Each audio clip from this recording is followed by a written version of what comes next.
Saltwater is seeping into California's freshwater. That's as less rain and snowfall for the state are causing fresh waterways to run low, allowing salty seawater to creep in from the Pacific. The impacts are particularly noticeable for California-based farmers who grow fruits and vegetables for the entire United States. The water's been getting progressively worse and worse with salt. Every year it's becoming more of a challenge. This year in particular with our cucumbers, we're having 14%, 16% crooked cucumbers, and a lot of that's attributable to salt. Normally that's 5%. So our yields are off. Our yields are probably off 25%. Costa's cucumber crops are used to make pickles that eventually get sold to national chain stores like Subway. As the salt damages his yearly crops, there are implications on consumers, but with the way things are now, Costa is already trying to survive as is. We just try to hang on and hope the water quality gets better. But basically we're paying our bills with 75%, if we're lucky, of our income. But the bills don't change. The bills have only gone up. Some methods are already underway to help out the growers. In the state's Delta region, where rivers meet the sea, the Department of Water Resources is building barriers to keep salty water away from pumps.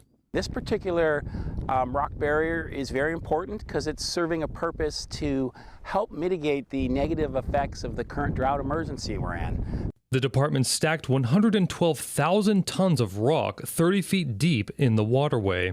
And so really, without the release of more fresh water, then the interior delta can get salty. And so what this barrier behind me is doing is it's allowing us to keep control of this interior delta salinity for the protection of all the beneficial uses of these delta waters. The city of Antioch, which sits along the delta rivers, is taking a stronger approach. This is the first inland brackish water desalination plant in the state of California.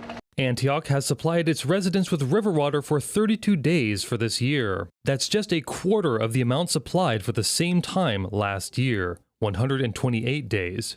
We're noticing increased salinity where our intake is located. So each year we seem to be able to use our intake less and less due to the salinity in the Bay Area.